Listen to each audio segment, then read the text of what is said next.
नमो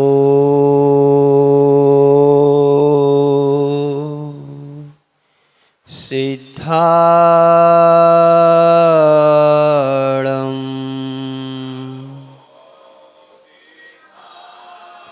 नमो वायरियाणं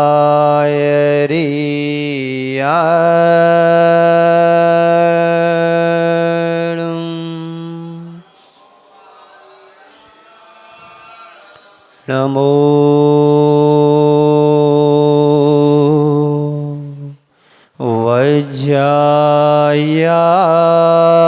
वज्रायाणं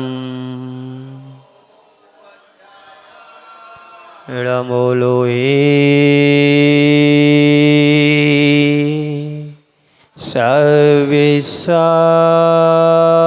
सविसाहुणं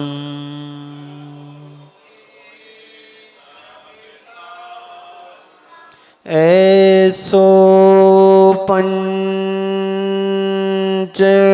यारो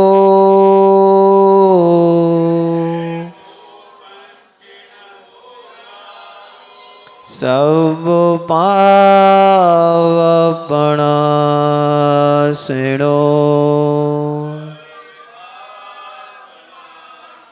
मंगलाणं च सवेसिं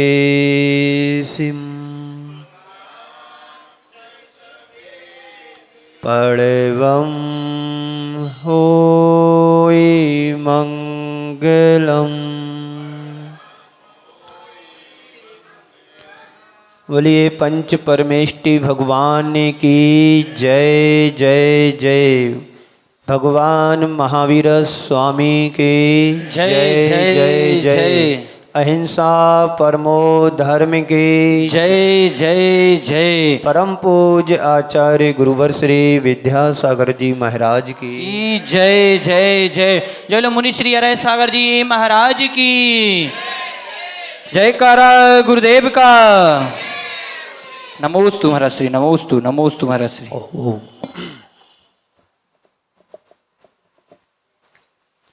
एक व्यक्ति समुद्र के किनारे गया।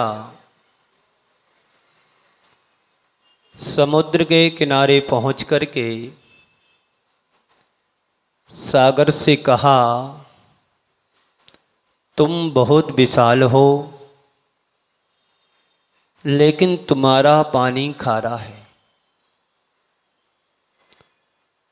तुम बड़े बहुत विशाल हो पर तुम्हारा पानी खारा है, अच्छा नहीं है। व्यक्ति थोड़ी आगे बढ़ा, चांद को देखता, चांद को देख कर के कहा,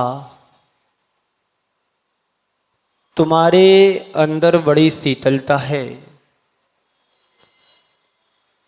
पर शीतलता के साथ साथ तुम्हारे अंदर दाग है। थोड़ा आगे बढ़ा, उसे कोयल दिखाई दी। कोयल को देखने के बाद उसकी आवाज सुनाई दी। कोयल से कहा कि तुम्हारी आवाज बड़ी सुरीली है पर तुम्हारा रंग काला है। व्यक्ति थोड़े आगे और बढ़ा, जैसे ही आगे बढ़ता है उसे एक कौवा दिखाई देता है। कौवा से कहा कि तुम्हारी आवाज ठीक नहीं है, तुम्हारा रंग ठीक नहीं है। थोड़ी और आगे बढ़ता है, उसे एक व्यक्ति दिखाई देता है। व्यक्ति से कहता है कि व्यक्ति कि तुम्हारे अंदर अवगुण देखने की बहुत ज़्यादा आदत है। तो सामने वाला कहता है, व्यक्ति तुम ठीक कहते हो, तुम्हारे अंदर अवगुण देखने की आदत है। जो सामने वाला कहता है कि तुम ठीक कहते हो। आचार्य कहते हैं हर व्यक्ति के अंदर कुछ ना कुछ बुराई होती है, कुछ ना कुछ उसकी कमजोरियां होती हैं, कोई ना कोई उसके अंदर ऐब और अवगुण अवश्य होता है। वह ऐब, वह कमजोरी, वह बुराई यदि हमारे जीवन में होती है तो हम अपने जीवन में कभी सफलता प्राप्त नहीं कर सकते। यदि हमें सफल बनना है, सफलता प्राप्त करना है, हमें दूसरों की बुराई और ऐब नहीं देखना है, हमें अपनी और बुराई को देख कर के सुधार करने की आवश्यकता है। आज के संदर्भ में चार बातें। एक ऐब होता है जिसे हम बुराई भी कहते हैं, अपने अंदर अवगुण भी कहते हैं। दूसरा है ऐंठ, ऐंठ जिसको कहते हैं अकड़न, अहंकार, अकड़ना। तीसरा है ऐस, ऐसो आराम, सुख सुविधाओं को भोगने वाले। और चौथा है ऐश्वर्य। आज बात एक ही करना है। ए में ऐंठ भी है, ऐंठ में ए में ऐब भी है, ए में ऐस भी है और ए में ऐश्वर्य भी है। इन चार शब्दों को हमें लेकर के आज हम सबके बीच में इस बात को करना है। सबसे पहला ऐब है। ऐब यानी हमारे अंदर की बुराई, ऐब यानी हमारे अंदर की कमजोरी, ऐब यानी हमारे अंदर का अहंकार। इनसे व्यक्ति को बचना चाहिए। व्यक्ति यदि अपने जीवन में इन सारी चीज़ों को रखता है तो व्यक्ति अपने जीवन में सफलता प्राप्त नहीं कर सकता है, यानी अपने जीवन में ऊंचाइयों को नहीं पा सकता है। यदि व्यक्ति ऊंचाइयों को पाना चाहता है तो हमें अपने अंदर के ऐब को निकालना होगा। ऐब कई तरह का होता है। ऐब दिखता भी नहीं है, जब निमित्त बनता है तो पूरा ऐब बाहर दिखाई देने लगता है। इस ऐब को समझे। ऐब है क्या? हमारे अंदर की कमी, हमारे अंदर की खोट कहाँ से शुरू होता है? अपने में, अपने से या औरों से। हमारे अंदर का ऐब है, हमारे अंदर अपने ऐब हमें दिखाई नहीं देता है, पर दूसरों की छोटी सी भी कमी या छोटी सी भी गलती या छोटा सा भी ऐब हमें दिखाई देता है। इस दृष्टि को हमें बदलने की जरूरत है। संत कहते हम दूसरों की कमी ना देखें, अपने अंदर की कमी देखें। हम दूसरों के ऐब ना देखें, अपने अंदर की ऐब देखें। दूसरों के यदि देखना है तो गुणों को देखने की कोशिश करें। गुण ग्रहण का भाव रहे, दृष्टि न दोषों पर जावे। संत कहते यदि हमें किसी को देखना है, किसी के अंदर की यदि कोई बुराई दिखे तो उसको नजरअंदाज करो और उसके अंदर के दोष को नहीं देख करके उसके अंदर के गुणों को देखने का सुप्रयत्न करो, सुयत्न करो। यदि हमें दिख भी जाता है तो उसको देख करके नजरअंदाज करो तो तुम्हारे अंदर का ऐब भी धीरे धीरे समाप्त होने लगेगा। अपने अंदर की कमी को देखो, दूसरों की कमी को देख करके पाएंगे क्या हम?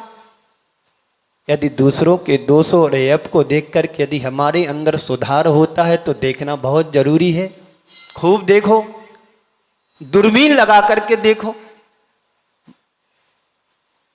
लेकिन होता क्या है, हम दूसरों के ऐब देखने की हम आदी हो गए, आदत पड़ गई है। बुराई में भी, अच्छाई में भी बुराई देखने की आदत पड़ गई। क्यों? हमारे अंदर वही है, जो है वही बाहर दिखता है। सबसे पहला ऐब देखना। देखो भीतर हमारे अंदर कोई ऐब है या नहीं? कभी आपने सोचा कि हमारे अंदर कितनी बुराइयां हैं? कोई अपने अंदर की बुराई सोचता है, देखने की कोशिश करता है कि हमारे अंदर ये बुराई है, हमारे अंदर ये दोष है, हमारे अंदर ये कमी है?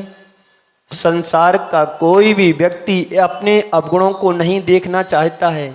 कोई दिखाता भी है तो उससे और अकड़ करके बैठ जाता है कि तुम मेरी कमी देखते हो, तुम मेरी कमी कहते हो, तुम मेरे अवगुण को देखते हो। यही होता है ना? बोलो हाँ, यही होता है। जिस चीज में हमें ऐब दिखता है वह हमें स्वीकार होता है, वस्तु में ऐब हो या व्यक्ति में, वस्तु में ऐब हो या व्यक्ति में, ऐब हो, ऐब और अवगुण में बड़ा अंतर होता है। ऐब हमारी बुराई या हमारी अंदर की कमजोरी हम दूसरों को दिखाते हैं। हमें अपने अवगुण या हमें अपनी बुराई अपनी आंखों से दिखाई नहीं देती है। ये दूसरों को दिखाई देता है कि सामने वाला कितना ठीक है, कितना ठीक नहीं, कितना अच्छा है, कितना बुरा है, ये हमें अपनी आंखों से दिखाई नहीं देता है। कौन देखता है हमारे अवगुणों को? दूसरा देखता है। पर संत कहते जैसा व्यवहार तुम्हें दूसरों का अपने लिए प्रिय नहीं है, वही व्यवहार हम दूसरों के साथ कैसे करें। दूसरों का व्यवहार जो तुम्हें अच्छा लगता है वही व्यवहार हमें दूसरों से करना चाहिए। ऐब नहीं होना चाहिए, ऐब से ऊपर उठ करके ऐश्वर्य में आना चाहिए। ऐंठ भी हमारे जीवन की, अकड़न भी हमारे जीवन की अच्छी नहीं है। जब तुम्हारी अकड़न दूसरों के सामने अकड़ करके आती है तो सामने वाला भी तुमसे यदि बलवान होता है तो तुम्हारी ऐंठ रखी रह जाती है, तुम्हारी ऐंठ निकल जाती है। सामने वाले को देख करके तुम्हारे अंदर का जो ऐंठ है, अकड़न है, यदि सामने वाला यदि तुमसे तेज और ताकतवर है तो तुम्हारी अकड़न वहीं पर रह जाती है। हम अपने से कमजोर वालों के सामने ऐंठ करके अकड़ करके सामने आ जाते हैं। संत कहते हैं तुम्हारी अकड़न और तुम्हारे अवगुण ये ठीक नहीं है, इनसे हमें बचना चाहिए। इनसे जब तुम बचोगे तो अपने अंदर का ऐश्वर्य प्राप्त कर पाओगे। जितने भी आज हमारे महापुरुष हुए हैं, जितने भी हमारे तीर्थंकर भगवंत हुए हैं, जो जो इस संसार से मोक्ष को प्राप्त हुए हैं, उन सब ने अपने अंदर की दोषों और दुर्बलताओं को दूर किया है। हम भगवान के चरणों में जाते हैं तो प्रार्थना करते हैं कि हे भगवान मेरा जीवन सरल और सहज कैसे बने, मेरे अंदर की अकड़न कैसे दूर हो, मेरे अंदर का ऐब कैसे दूर हो। यदि इस तरह की हम भगवान के सामने जाकर के प्रार्थना और अनुमोदना करते हैं, भगवान के चरणों में जाकर के अपनी कमजोरी उजागर करते हैं, तो समझ लेना कि हम सच्चे इंसान हैं। एक दिगंबर साधु, एक मुनिराज जब भगवान के चरणों में बैठते हैं तो दूसरों की बुराई करने के लिए नहीं बैठते हैं, बल्कि अपने अंदर की खोट को निकालने के लिए निवेदन करते हैं।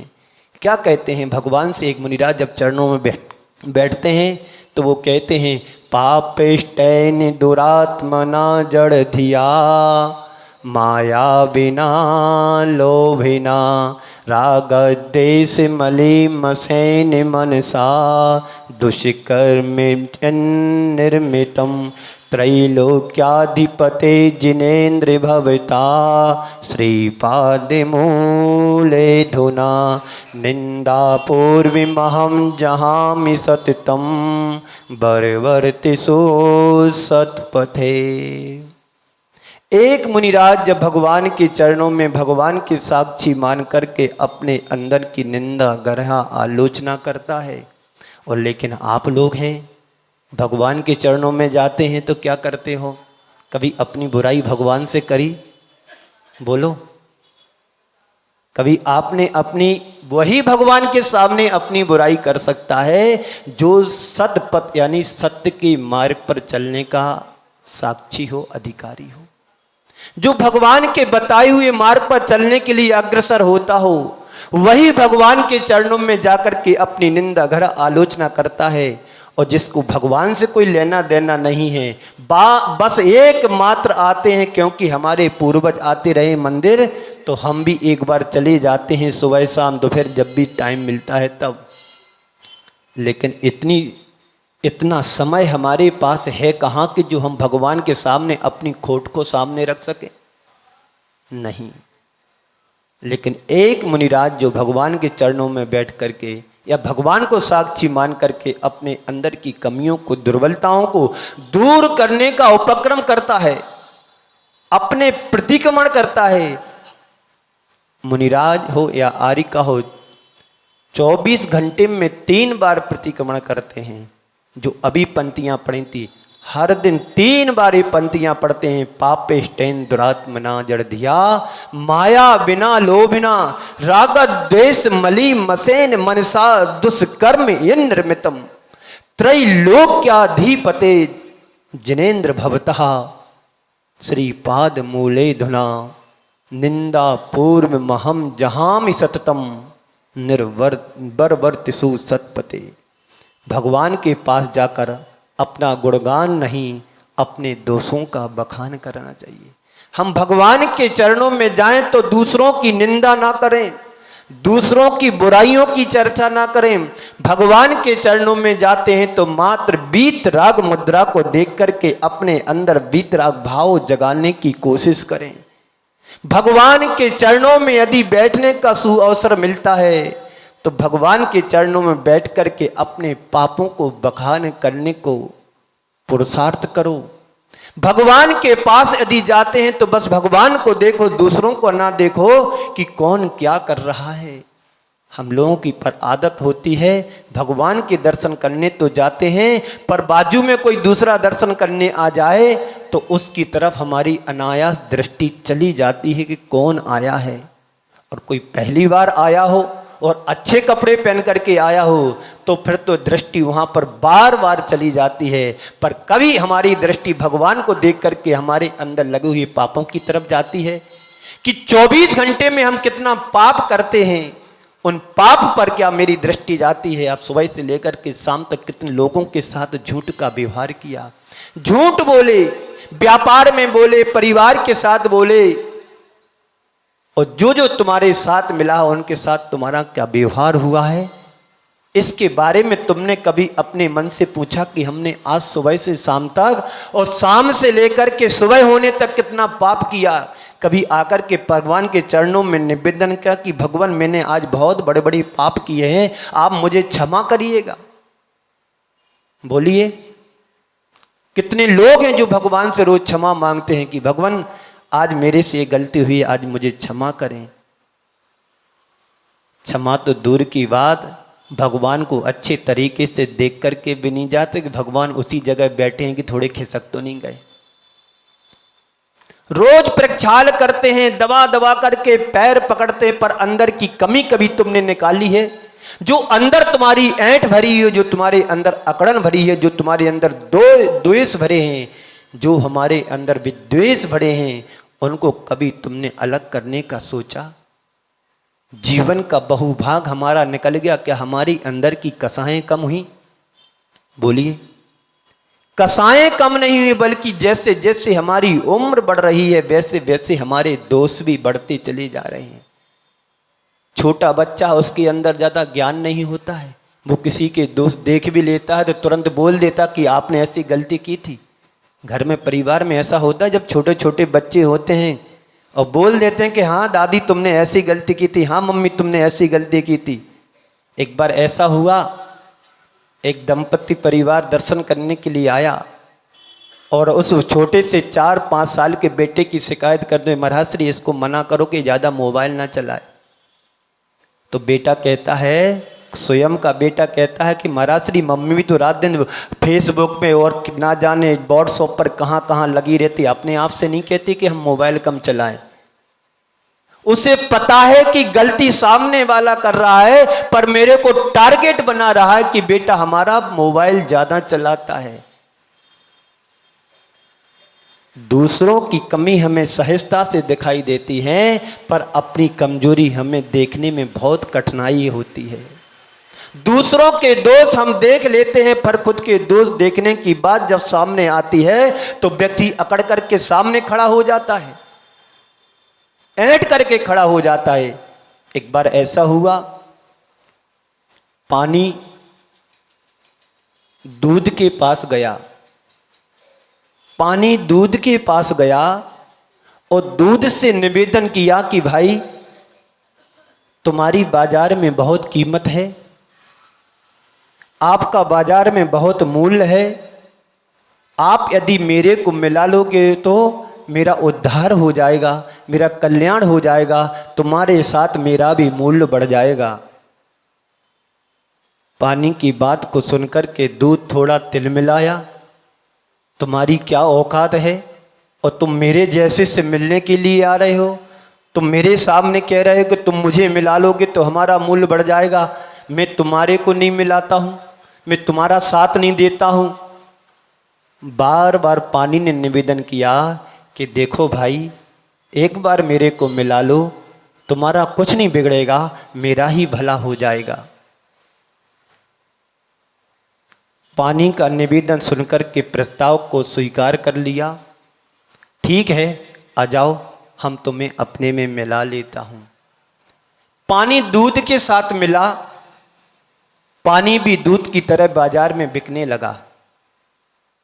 जब बाजार में बिकने लगा, लोग उसके लिए उपयोग करने लगे।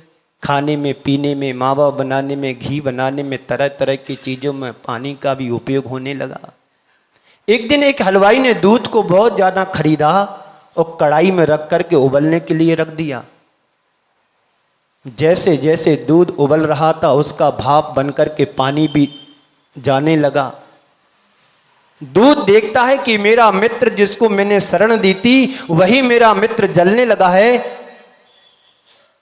उसको जाते हुए देख करके, जलते हुए पानी को देख करके दूध के मन में एक क्रोध आया, गुस्सा आया कि जिसको मैंने शरण दी थी वही मेरा मित्र यदि जा रहा है तो मुझे, मेरा जीना ठीक नहीं।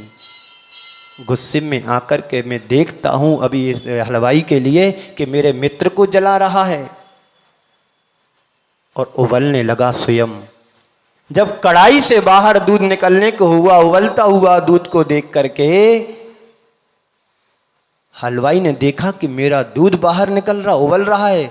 उसने एक चुल्लू, एक अंजलि पानी लिया और दूध पर छिड़क दिया। अब होता क्या है, दूध ने देखा कि मेरा मित्र आ गया। उसे शांति लगी, थोड़ा अच्छा लगा कि मेरा मित्र वापस मेरे पास आ गया। और दूध भी अगर अकड़ जाता कि ऐसे तो बहुत से आते हैं, मिलते हैं, चले जाते हैं, जाने दो, मेरे को कोई मतलब नहीं, पर अकड़ा नहीं। उसने अपनी अकड़न से दूसरों को शांत कर दिया। पानी आया, दूध के साथ मिला, शांत हो गया, शांत हो गया। उसकी जो अकड़न थी, उसका जो उफान था, धीरे से शांत हो गया। एक दिन ऐसा हुआ कि वही पानी तेल के पास गया। तेल से निवेदन किया कि भाई, त्योहार आ रहे हैं, तुम्हारी बाजार में बहुत कीमत बढ़ रही है, हर व्यक्ति तेल के बिना, घी के बिना कुछ नहीं कर सकता है। पकवान भी यदि बनाना है तो तुम्हारी सबसे पहले तुम्हारे लिए खरीदते हैं। तो निवेदन किया कि भाई, तुम्हारी बाजार में बड़ी कीमत है, आप मेरे को मिला लोगे तो तुम्हारा कुछ नहीं बिगड़ेगा, मेरा ही मूल्य बढ़ जाएगा। तेल के लिए गुस्सा आया, अकड़ कर, हूं, तुम्हारी ये औकात है, तुम मेरे से निवेदन करते हो, मेरे से कहते हो तुम मेरे में मिलाओ, मैं कभी नहीं मिलाऊंगा। तुम्हारी औकात हुई कैसे कि तुम मेरे को मिलाने के लिए कह रहे हो? मैं तेल हूं, तेल, तुम कहां पानी ठहरे हो। बार बार पानी निवेदन कर रहा है, थोड़ा सा तेल पसी जा, ठीक है, आ जाना जब तुमको आना हो। पानी तेल से मिलने के लिए गया, पर शर्त है। क्या शर्त है? मेरे चरणों में तुम्हें रहना होगा। दूध ने तो पानी को एक में कर लिया था, पानी और दूध में कोई भेद नहीं दिखाई दिया था, और पानी दूध से अलग होने लगा था। तो दूध ने पुनः उबल करके अपने मित्र को शरण में ले लिया और शरण में रख लिया, और एक में खोकर के पानी बाजार में दूध की तरह भी बिकने लगा था। पर यहां पर विपरीत, थोड़ी परिस्थिति कुछ विपरीत होती है। यहां पर तेल अकड़ करके जैसे ही पानी तेल में मिलने के लिए आया, तो तेल ने कहा कि तुम्हें मेरे चरणों में रहना पड़ेगा, आप मेरे सिर पर नहीं बैठ सकते हो। तो पानी कहता है, जी हजूर, जैसा जहां रखोगे, पर आप रख तो लो, आप शरण तो दे दो, चरणों में ही शरण दे दो, मेरा कल्याण हो जाएगा। तेल अकड़ करके पानी के सर पर बैठ गया। वही तेल जब दीपक में डाला गया तो तेल तो ऊपर आ गया, पानी नीचे बैठ गया। जब दीपक को जलाया गया तो पहले तेल जला और पानी नीचे। संसार में इसी तरह के दो तरह के व्यक्ति होते हैं, एक दूध और पानी की तरह व्यक्ति होते हैं और एक तेल और पानी की तरह होते हैं। जो दूध और पानी की तरह व्यक्ति होते हैं वो जीवन में, अपने जीवन में बहुत कुछ ऊंचाइयों को पा लेते हैं, अपने जीवन का विकास कर लेते हैं, अपने जीवन में सफलता को हासिल कर लेते हैं, क्योंकि उन्हें पता है संसार के हर व्यक्ति के अंदर कोई ना कोई खोट है, लेकिन उसकी खोट जब तक बाहर नहीं निकलेगी तो वो हमारे जीवन में शामिल कैसे कर सकता है। दूध ने समझा कि इसकी खोट को दूर करना है तो उसको मिला लिया और ऐसा घुल मिल करके रहने लगा कि किसी को पता भी नहीं पड़ा है कि ये बड़ा आदमी है कि छोटा आदमी है, ये दूध है कि पानी है। ऐसे ही हमारी समाज में यदि दूध और पानी की तरह लोग रहते हैं, घुल मिल करके लोग रहते हैं, एक दूसरे को सामंजस्य बैठा करके लोग रहते हैं, तो उनका विकास होता है, उन्हें सफलता मिलती है, वही व्यक्ति ऊंचाइयों तक पहुंच पाता है। उनके अंदर फिर ऐब नहीं रहता, उनके अंदर ऐंठ नहीं होती है।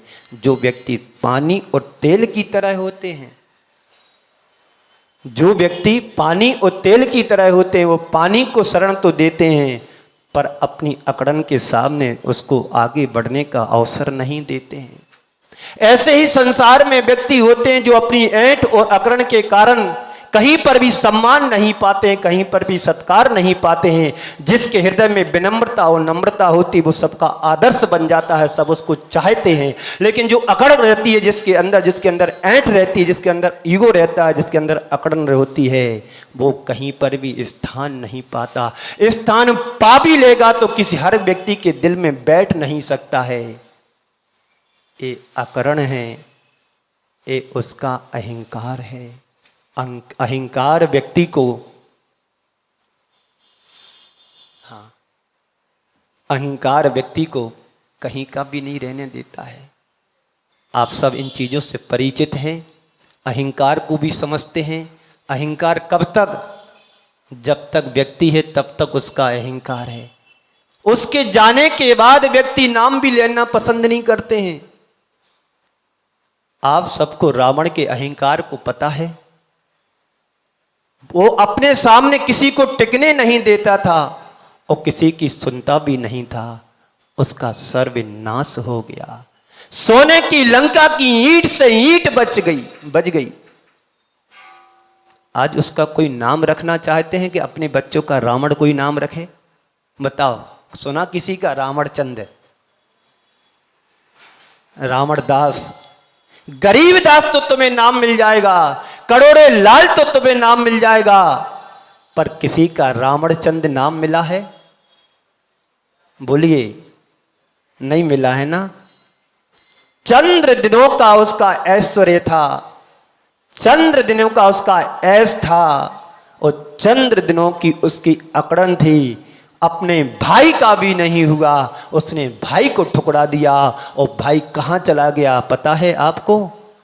राम के पास चला गया। राम विनम्रता की मूर्ति थे, ऐश्वर्य की मूर्ति थे। राम आदर्श हमारे जीवन के हो गए, हमारे आदर्श बन गए, लेकिन रावण का नाम आज कोई पसंद नहीं करता है। ये ऐंठ और अकड़न हमारे जीवन को सर्वनाश करने वाला होता है। व्यक्ति के ऐसा कोई भी संसार में व्यक्ति नहीं है जिसके अंदर कोई कमी ना हो, जिसके अंदर कोई ऐब ना हो, जिसके अंदर कोई द्वेष ना हो। लेकिन ऐब और दोष और कमी को हमें अपनी खोट को निकालने का प्रयत्न करना चाहिए, दूर करने का प्रसाद करना चाहिए। भगवान हमारे सामने होते पर भगवान बोलते नहीं हैं। उनके सामने जाकर के हम कुछ कहें ना कहें कोई फर्क नहीं पड़ता है, पर गुरु तो हमारे सामने होते हैं और गुरु के सामने यदि हम अपनी कमजोरी को नहीं बताएंगे तो हम कैसे ठीक हो पाएंगे? कोई व्यक्ति अपने मन से अपनी खोट को अलग नहीं कर पाता है, बोलो करता है कोई अपने मन से अपनी कमजोरी को अलग? जब निमित्त पाता है, कोई अच्छे गुरु का सत्संग पाता है, तो धीरे धीरे उसके अंदर की कमी भी दूर होने लगती है। जैसे एक सुनार होता है, सोने के अंदर यदि खोट होती है तो वो धीरे धीरे उसको अपने केमिकल या किसी विशेष व्यवस्था से दूर कर देता है, और उसी में जब कोई खोट मिला देता है तो आभूषण भी बना लेता है। तुम क्या बनना चाहते हो? खोट वाले बनना चाहते हो कि खोट निकल कर के एक अच्छे चोखे भगवान की तरह बनना चाहते हो? विचार करो, सोचो समझो कि हमारे अंदर में कितनी खोटें भरी हुई हैं, हमारे अंदर कितने दोष भरे हुए हैं, हमारे अंदर कितनी कमियां हैं। इस कमी और दोष के कारण तो संसार में ये प्राणी भटक रहा है। संसार के भ्रमण का कारण और क्या है? पंचेंद्रियों के विषय, उनमें जो आसक्ति है, उनके अंदर जो विलासता हमारी अंदर भाव भरे हुए हैं, मनोभाव में भरा हुआ है, वही तो तुम्हें संसार में भटका रहा है, वही तो संसार में तुम्हें रुला रहा है। इस ऐंठ और अकड़न को दूर करना है, इससे बचना है। तीसरे नंबर पे आता है ऐसो आराम। ऐसो आराम का मतलब सभी समझते हैं, आराम है, सुख है, सुविधा है। ये सब क्या है?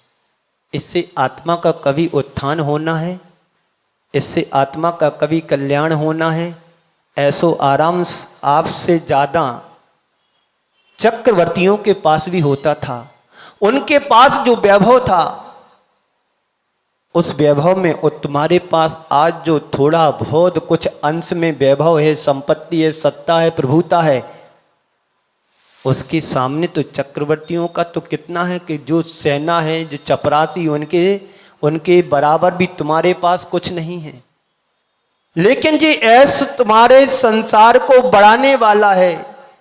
इस ऐसो आराम के साधनों में व्यक्ति उलझता चला जा रहा है।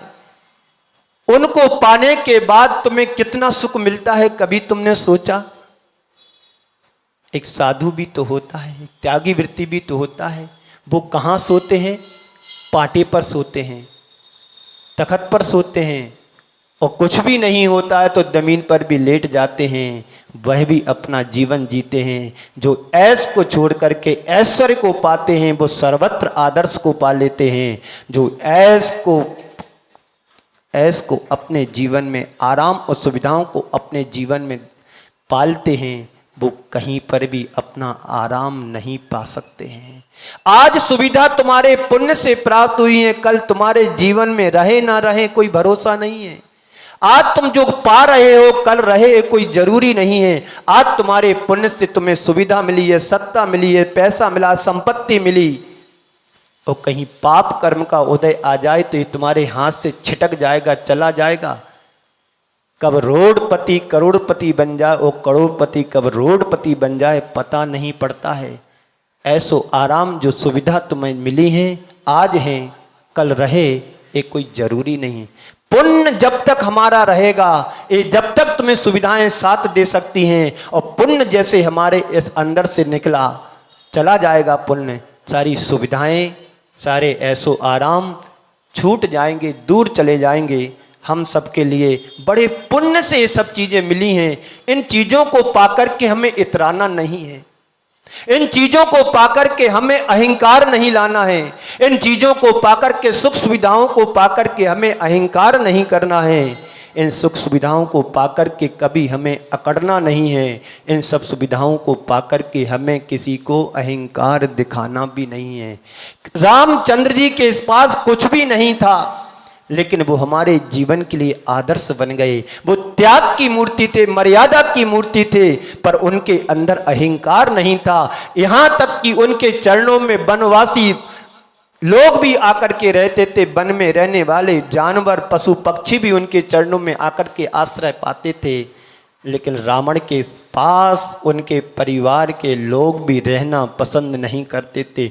यहाँ तक कि उसकी पत्नी ने उसको बार बार समझाया कि जी तुम हट दूर करो, अहंकार को छोड़ो। उसके भाई ने भी समझाया, विभीषण ने समझाया, कुंभकर्ण ने समझाया, सब एक पे एक ज्ञानी थे, लेकिन उसको ऊपर अहंकार का नशा चढ़ा हुआ था। अहंकारी व्यक्ति के सामने कितना भी उपदेश दो, वो समझने की कोशिश ही नहीं करता है।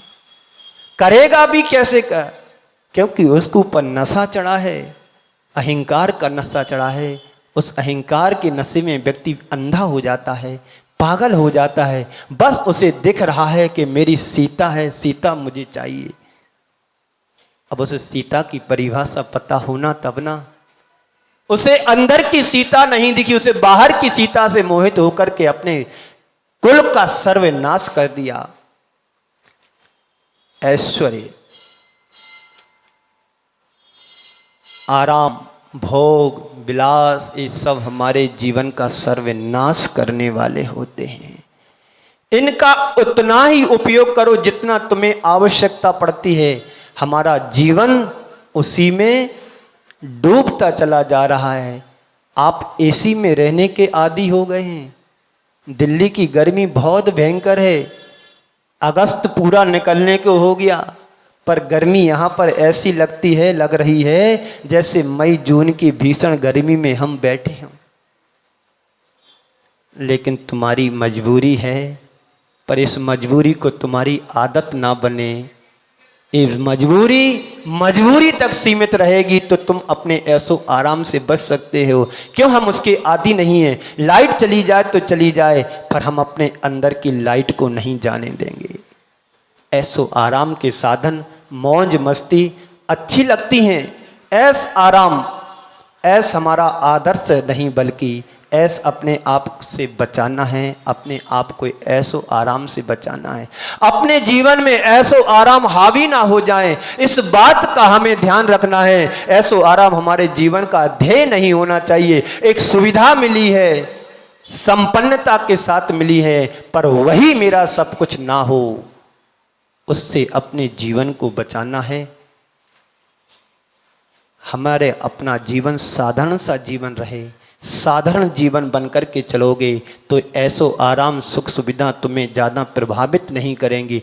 एक संपन्न घराने का व्यक्ति होता है, एक साधारण परिवार का घर व्यक्ति होता है, दोनों में काफ़ी अंतर है। दो पड़ोसी मित्र थे। एक अपेक्षाकृत संपन्न धनाढ्य व्यक्ति था, दूसरा साधारण व्यक्ति था। लेकिन धीरे धीरे दोनों व्यक्ति गुजारा कर रहे थे। समय पलटा, साधारण व्यक्ति का बेटा पढ़ लिख करके थोड़ा आगे बढ़ गया, IIT पास आउट हो गया। पुण्य उसका इतना बड़ा कि उसकी अच्छी एक कंपनी में जॉब लग गई। कम से कम 30-40 लाख रुपए का पैकेज मिलने लगा वर्ष का। सामने वाला व्यक्ति अहंकारी था, अपने धन वैभव पर ऐश करता था, अपने सामने दूसरों को टिकने भी नहीं देता था, अपने सामने दूसरों को तुच्छ समझता था। लेकिन इसका बेटा पढ़ लिख करके एक बड़ा कंपनी का एक अधिकारी बन गया। सबसे पहले उस बेटे ने अपना घर को सही किया और अपने पापा को आने जाने के लिए एक गाड़ी दी। सामने वाले को लगा कि जो कल तक जो मोटरसाइकिल तो नहीं, साइकिल पर घूमता था और आज ये कार में घूमने लगा। अब वो हर रोज नए नए तरीके अपनाने लगा कि इसको नीचा और कैसे दिखाएं। वह साधारण व्यक्ति उसकी भाव को समझ करके कहता है कि भाई साहब, मैं आपकी बात को समझ रहा हूं, मैं जहां हूं वहीं पर हूं, आप परेशान मत होइए। आप परेशान होने की कोशिश मत करो कि मैं जहां हूं वहीं हूं। उसकी बात को थोड़ा सुनकर के उसे अच्छा नहीं लगा और उसको गिराने की सोचने लगा। बंधु, ये क्या है? ये हमारा अहंकार है। ऐसो आराम हमारे लिए मिला है तो बड़े पुण्य से मिला है, उसको पुण्य भोगने में मत लगाओ, उसको पुण्य बढ़ाने में, त्यागने में लगाओ, तो तुम्हारे जीवन में ऐश्वर्य बढ़ेगा। जब ऐश्वर्य हमारे जीवन में आएगा तो तुम सबके आदर्श बनोगे। राम ने कुछ और नहीं किया था, अपने ऐश्वर्य को बढ़ाने के लिए त्याग और तपस्या के मार्ग पर आगे बढ़े थे। और रावण ने अपने ऐश्वर्य को बढ़ाया तो भोग विलासता में ले जाकर के अपना सर्वनाश कर लिया। इससे हमें बचना चाहिए। आप सभी कभी कोलकाता गए होंगे। दो प्रकार के व्यक्ति होते हैं। एक अपनी संपत्ति का बहुभाग भोग विलासता में लगा देते हैं, और कोई व्यक्ति ऐसे होते जो अपनी संपत्ति को पाकर के धर्म के क्षेत्र में आगे लगाते हैं, सत कार्यों में लगाते हैं, मंदिर बनाने में लगाते हैं, धर्मशालाओं को बनाने में लगाते हैं। तो कोलकाता में बेलगछिया एक स्थान है जहां एक जैन मंदिर बना हुआ है। उस मंदिर को बनाने वाले सेठ होलासी दास जी थे। उस मंदिर पर आज भी उनका नाम लिखा हुआ है। बड़ा सुंदर मंदिर बना है और उस पर आज भी सेठ होलासी दास जी राम लिखा हुआ है। जब उस मंदिर पर किसी की दृष्टि पड़ी और पूछा कि ये मंदिर किसने बनवाया, बोले होलासी दास जी जो है ना, इन्होंने बनवाया। और उनके बारे में लोगों ने बताया कि ये सबसे बड़ा बिगड़ा हुआ व्यक्ति था, ऐसो आराम में अय्यासी करने में कहीं से पीछे नहीं था। पर लोगों ने उसको सलाह दी कि तुम्हारे पास तुम्हारे पुण्य से इतनी अपार दौलत है, संपत्ति है, प्रभुता है, सब कुछ है। आपने इतना पैसा, तुमने बहुभाग पैसे का बहुभाग तुमने विषयों में खर्च कर दिया, और काश यदि तुम मंदिर बनाने में लगा दोगे तो तुम्हारा तो नाम अमर हो जाएगा। उसे बात ये बैठ गई। उस जमाने की बात है, आज से 100-200 साल पुरानी। वो बात उसको दिल में बैठ गई कि बात सही है कि पैसा यदि हमने पुण्य से पाया है, यदि हमने सब संपन्नता पाई है तो अपने पुण्य से पाई है। इसको विषयों में खर्च करने के लिए नहीं, अच्छे कार्यों में लगाने के लिए। उसने उस जमाने में मंदिर बनाया। व्यक्ति तो चला गया पर उसका नाम आज भी अजर अमर हो गया, सेठ होलासी राम जी। हमारी दृष्टि में क्या है? पैसा की, भोग की, सुविधा की साधन।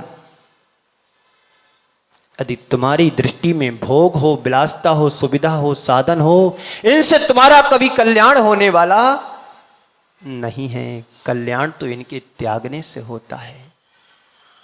हम सुविधा भोगी ना बने, हम साधन भोगी ना बने। हम इन दोनों में अपने आप को ऊंचा उठाने का सुप्रयत्न करें, पुरुषार्थ करें। ये तो जन्म जन्मांतरों में तुम्हें मिला है। ऐसो आराम से बचो और ऐश्वर्य को पाओ। ऐश्वर्य जीवन का परम सौंदर्य है। वैभव तो तुमने भी पाया है, वैभव तो चक्रवर्ती जैसी विभूतियों ने भी पाया था, और वैभव तो चक्रवर्ती जैसे नर रत्न ने पाया था। लेकिन चक्रवर्तियों ने वैभव पाकर के जिन्होंने उपभोग किया वो आज भी नरक में सड़ रहे हैं, और जिन्होंने उपयोग किया और छोड़ करके चले गए वो आज हमारे आदर्श बने हुए हैं। एक वैभव बाहर का होता है जो तुम्हें बाहर का वैभव संसार में भटकाने वाला हो सकता है, और एक वैभव जो अंदर का आत्मा का साम्राज्य होता है। आत्मा जो आत्म सत्ता होती है, उस वैभव को पाओ और ऐश्वर्य को पाकर के वैभव, आत्म वैभव को पाओ। भगवान तभी बनते हैं जब बाहर का वैभव छोड़ते हैं, बाहर की सुख सुविधाओं को छोड़ते हैं और अंदर का वैभव पाते हैं, और ऐश्वर्य को पाकर के हमारे आदर्श बन जाते हैं। तो बाहर की विभूति तुम्हारा ऐश्वर्य ना बने, अंदर की अनुभूति ऐश्वर्य बनना चाहिए। परम ऐश्वर्य को प्राप्त करो, उस ऐश्वर्य को प्राप्त करो जिससे हमारी आत्मा का उत्थान हो, कल्याण हो, जिसको पाने के बाद तुम्हें किसी और वैभव को पाने की जरूरत ना पड़े, जिसको पाने के बाद अन्य ऐश्वर्य की जरूरत ना पड़े। ऐसा ऐश्वर्य पाओ कि लोग तुम्हारी पूजा करें। एक को भजो, एक को ध्याओ, एक को साधो और एक के हो जाओ। बात समझ में आई? हम अनेक के हैं। बोलो, आप परिवार के हो कि नहीं? है ना? एक के कहां से? जो एक को ध्याता है, एक को पाता है, एक को जानता है, उसी का हो जाता है, वही सबसे बड़ा ऐश्वर्य को पाने वाला होता है। हमारी भटकन संसार की भटकन है। हम बाहर उलझे हुए हैं, बाहर के ऐश्वर्य में उलझे, बाहर की सुख सुविधाओं में उलझे हुए हैं। लेकिन इनको पाने के बाद यदि हम नहीं संभले, नहीं सुधरे, तो निश्चित रूप से हमारा ऐश्वर्य समाप्त यहीं पर हो जाएंगे। हम सत्ता और संपत्ति के व्यामोह से ऊपर उठ करके आत्मा के प्रभुता की ओर बढ़ें, आत्मा के ऐश्वर्य की पहचान करें, जिससे हमारा जीवन समृद्धशाली बने। भगवान ने हमें यही संदेश दिया है कि अंदर की परम विभूति को पहचानो, अंदर की परम विभूति को पहचान करके अपने जीवन का उत्थान करो। उस ऐश्वर्य को पहचान करके अपने अंदर कोई एक नई उपलब्धि घटित करो। तो हमारे लिए अपने अंदर के अवगुणों से बचना है। हमें हमारे अंदर जो ऐब है, जो हमारी अंदर की कमी है, जो हमारे अंदर की कमजोरी है, इससे हमें बचना है। हमें दूसरों की ऐब या कमी खोट नहीं देखना है, हमें अपने अंदर की ऐब और कमी को देख करके चलना है। हम दूसरों की कमी और कमजोरी को देखते रहेंगे तो हम अपने अंदर की कमी और कमजोरी कभी दूर नहीं कर पाएंगे। हम दूसरों के ऊपर ना अकड़ें, हम अपने कर्मों के ऊपर अकड़ें कि हे प्रभु, हे भगवान, ये मेरे कर्म कैसे दूर हों, इन कर्मों का क्षय कैसे हो। ये यदि तुम अकड़ते हो अपने ऊपर, हम तो जन्म जन्मांतरों के से चले आ रहे हैं कि दूसरों के ऊपर रौब दिखाते हुए, दूसरों के ऊपर अकड़ते हुए, अपने सामने दूसरों को कुछ समझना ही नहीं है। जो अहंकार की भाषा होती है, वो अहंकार की भाषा तुम्हारे जीवन को क्या, तुम्हारे परिवार का सर्वनाश करने वाली बन सकती है। विनम्रता और सज्जनता यदि हमारे जीवन में आ जाती है तो अकड़न हमारी अपने आप समाप्त होने लगती है। इससे बचो, ऐब से बचो, ऐंठ से बचो, और ऐस यानी ऐसो आराम से बचना चाहिए। और ऐस के बाद ऐश्वर्य को पाने का सुयत्न भी करना चाहिए। सुयत्न करो, सुप्रयत्न करो कि हे भगवान, हमें जो जीवन मिला है, इस जीवन को कितने अच्छे से सौंदर्य के रूप दे सकते हैं, अपने जीवन को परम सौंदर्य से जोड़ सकते हैं। अपने जीवन को भगवान बनाने के लिए क्या प्रयत्न करना है। संसार में जितने भी प्राणी हैं, जीवधारी हैं, सबको एक ना एक दिन परम सौंदर्य को प्राप्त होना ही होना है। क्योंकि जितने भी भव्य प्राणी हैं, जितने भी सम्यक दृष्टि जीव हैं, आज संसार के कितनी भी विलासता में दौड़ लगाते रहें, विलासता और भोग विलासता मौज मस्ती को भोगते रहें, लेकिन एक दिन उसको भगवान के चरणों में आना ही होगा। इस पर्याय में नहीं, इस भाव में नहीं, जब तुम्हारी बुद्धि सही ठिकाने पर आएगी तो उस दिन तुम्हें अपने भगवान के चरणों में आना ही पड़ेगा। और जो भगवान के चरणों में बैठता है वह व्यक्ति कभी अकड़ता नहीं है। इसलिए मुनिराज जब भगवान के चरणों में बैठते हैं, भगवान को साक्षी बना करके बैठते हैं, तो वो यही कहते हैं कि पापेष्टेन दुरात्मना जड़धिया माया बिना लोबिना और राग देश मली मसा मनसा दुष्कर्म इन निर्वतम त्रैलोक्यम धीपते जिनेन्द्र भवता श्रीपाद मूले धुना निंदा पूर्व महम जहामि सत्यम बरबत सतपते। भी संत नहीं बनकर के भगवान के चरणों में बैठते हैं, वे तपस्वी बनकर नहीं चरणों में बैठते हैं, वे ज्ञानी बनकर चरणों में नहीं बैठते हैं, वे पूज्य और पवित्र बनकर के भगवान के चरणों में नहीं बैठते हैं, बल्कि वे तो कहते हैं पापेष्टेन दुरात्मना जड़धिया, मैं पापी हूँ, मैं दुरात्मना हूँ, मैं जड़ बुद्धि वाला हूँ, मैं मायावी हूँ, मैं रागी द्वेषी बन करके, मैं पापी और दुरात्मा बन करके जड़ बुद्धि में मायावी हूँ, मैं लोभी हूँ, मैंने राग देश से मलिन रागी और द्वेषी बनकर के घोर मैंने अनर्थ किया है।